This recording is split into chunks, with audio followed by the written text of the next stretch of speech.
Welcome in as our continuing coverage of Prehistoric Planet goes. Getting to this one a little late. They had some stuff that happened earlier in the day, so it kind of pushed me to make this video a little later than I meant to. But we are now moving on to Ice Worlds, the Antarctic polar snow episode. So as we continue we've done coast, deserts, freshwater. So now we gotta do snow. Not a bad episode, pretty good episode. Definitely some speculation of some interesting stuff, and some things we've kind of seen, I think we may have seen somewhere before as well. But let's get us started with Ice Worlds. Oh, frick, so we open up with this guy here. They're talking about how it's the season is changing in the spring and the snow's starting to melt and the sun has risen for the first time in months. So obviously we have the cycles of like no sun and stuff. So kind of interesting because I don't think there's land masses at the North Pole. Yeah, I guess as long as you're as far north as Alaska, I guess you would have that issue. But so we get the unnamed dromaeosaur.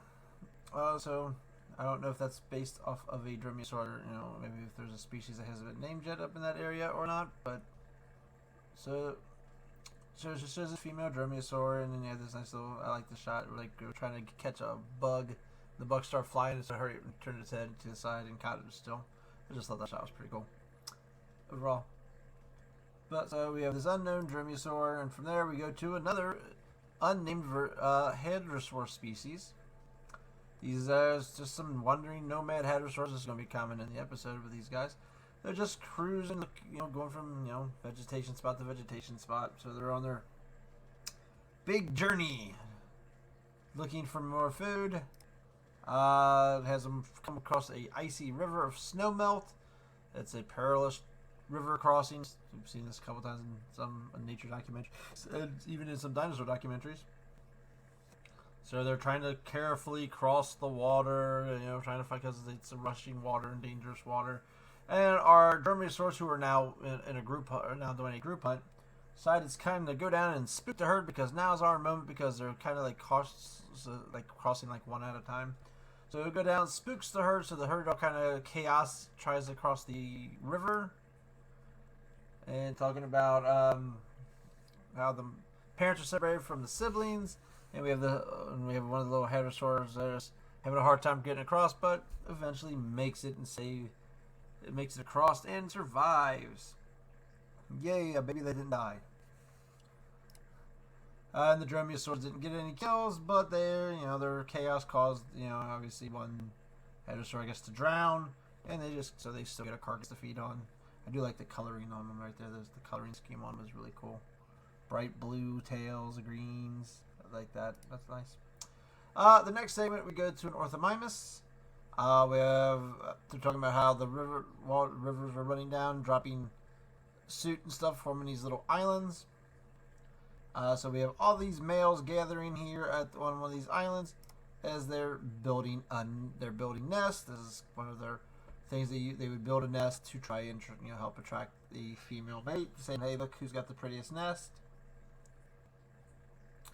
And as you may have guessed, when we have these kind of situations, one guy arrives late to the party. He doesn't get a good spot. He ends up having to get the spot by the river itself. And of course, this also means he's having a hard time finding, nesting materials. So they bring in how Orthomimus will steal nesting materials from unguarded nests. and how some of the materials will end up being in almost all the nests there because they supposedly, I guess, steal so much from each other. So there's our buddy here is stealing from some stuff. He ends up getting caught and chased off, and then we have some nomading hadrosaurs, and they're talking how, hey, they'll eat your nest. So that was cute. This little guy's like trying to scare off the hadrosaurs, and they're just like, whatever, dude. You're tiny. Cute scene, I thought. So from there we jump. Oh, I forgot the name. Oh, Lara Titan.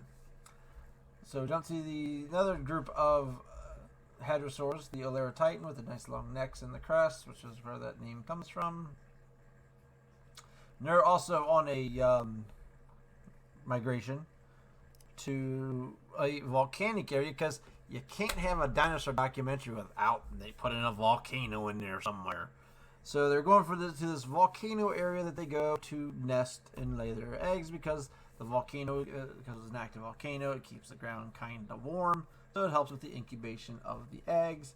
So now we're in the part of, I guess we're in the summer, I believe they're saying. So now we have non-stop sunlight, sun all the time.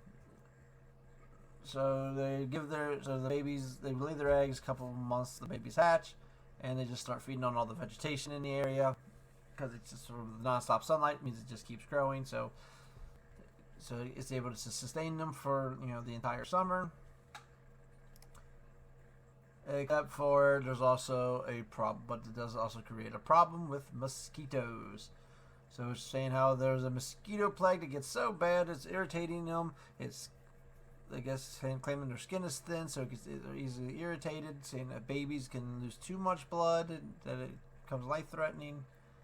So eventually they decide the herd has to move on because they escaped the mosquito thing, and then we get the fact that the dinosaur world is very, very cruel to babies. So as they're moving on, they're saying that the babies fall behind, they get left. If they can't keep up, they get left behind. And out of the hundreds of babies born, 1 in 10 survive their first year. So it's not an easy world to be a baby in.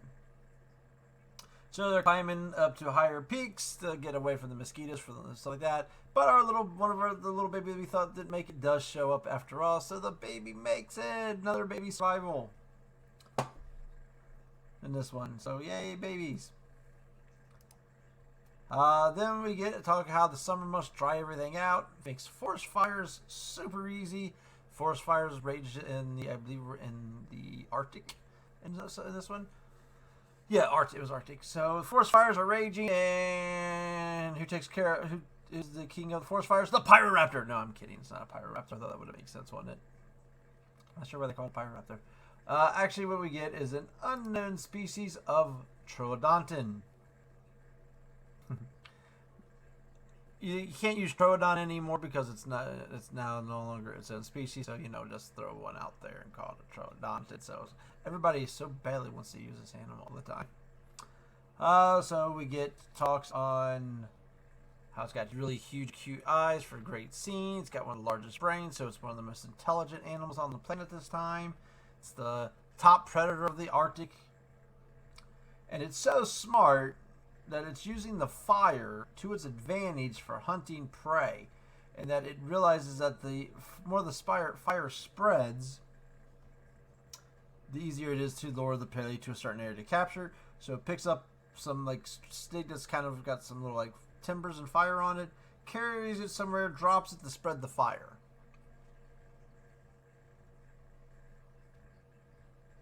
That's a little speculative. That's really speculative, So I don't know. That's a little bit of a stretch. So the animal is spreading the forest fire on purpose to help with its hunting. I don't know about that one. That's a stretch. No, that shooting not too good. So by doing that, though, it chases out what looks like some kind of small mammals, and he's capturing one, so it ends up getting one there. Also, that picture didn't come out too well either. But so it worked. It caught some food. So okay.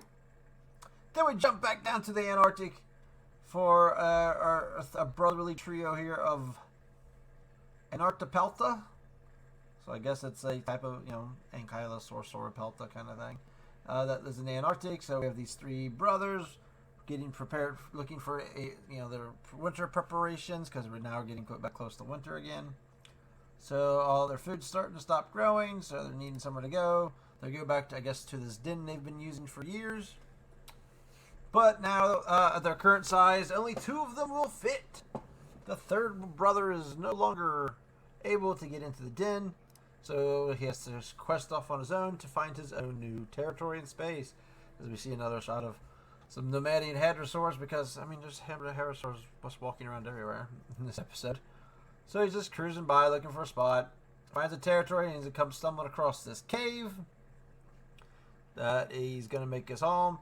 Cave, they says, it's got other things in it, these glowing things on the ceiling.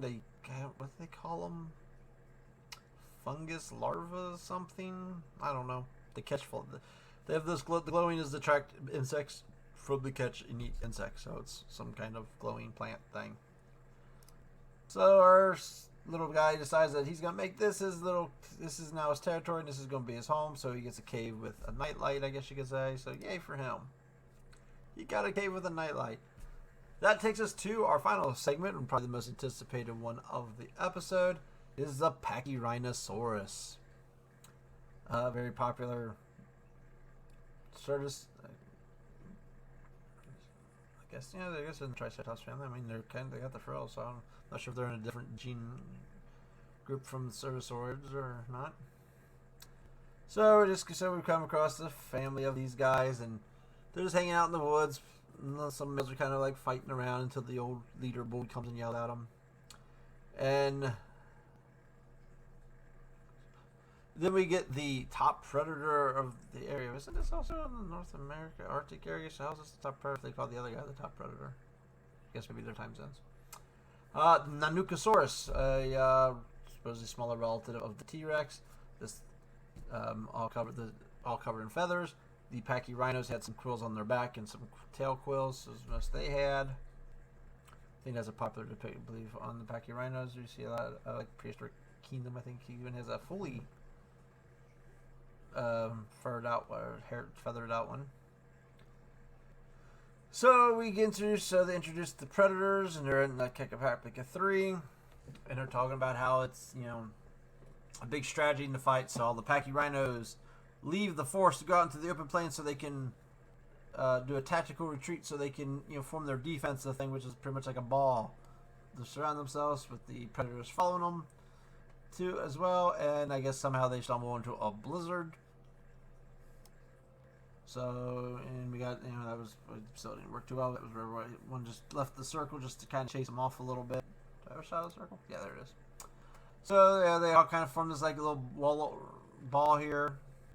And they're talking about how this standoffs can last long periods of time, days and stuff like that. See who makes the mistake. The Nanukosaurus will like test the defenses to see if they can get them to screw up, and it's all about who makes the wrong move. So they're kind of doing this whole cat and mouse game. The blizzard supposedly gets worse, so they I guess call a truce to wait out the blizzard. So once the blizzard walks up, now it's time to fight. Now it's time to continue. Ends up being one of the group, some of the Pachyrhinos gets I guess spooked too much. So they break the circle, start off running, which starts all of them running, and that leads to one of them getting separated from the pack. So the cowards took off and caused one of their brothers to get killed. Not cool. So it gets broke for the pack, so he's got to face off with them, and of course 3 Nanukosaurus is a little over the top, so they end up getting the kill. And that's kind of where the episode really ends. Couple of things I noticed. So they kind of do this far off zoom like this when they show its kill. So what we still have in this episode is we don't have any like top big predators and are taking down any big herbivores. We've had some babies getting eaten. That's and the episode. Wow, this episode had no babies getting eaten. Is this the first episode without a baby getting eaten? Did a baby get eaten in, maybe that not in desert. I don't think one got killed. I don't think a baby got eaten in deserts. Lizards. Yeah, so okay, so I guess we have 2 episodes where no babies were killed in the filming of this episode. That's a weird comment to put in a video. We've had a T-Rex after with a carcass of a Triceratops. We didn't see it fight. Tarbosaurus with a carcass of a sauropod, which we did not see them fight. Now we did see a couple of the same animals fight, like 2 sauropods that fought. One supposedly died from that. We've had a couple of pterosaurs fight to the death. I guess we did have a velociraptor kill a pterosaur, so we did get that. But yeah, so some of this feels like the show's trying to stay away from anything too gruesome. Don't know if that's just to keep the keep it kiddie friendly, or they're just they don't want to focus too much on that, and so they're actually wanting to focus on other stuff. So whichever way you look at it. So most of the stuff was in this episode was really cool. I thought the Troodonton using the fire thing was a little over the top on the stretch. The Orthomimus's nest building, I think I've seen that either in nature documentaries. I think I've seen that maybe in some dinosaur documentaries as well. I think it's almost like the same animal. The invading hadrosaurs, the volcano thing. Okay, well, we got to work a volcano in. I guess that's plausible. The Antarctic peltas. Oh, believable. So, like, the only thing that was really kind of stuck out in this episode would have been the like I said, the Troodonton pass, spreading the fire for hunting purposes. That kind of sounded like a little bit too far of a stretch. Where would we put this episode? There are 4 episodes with 1 remaining. I still had Coast as the top one.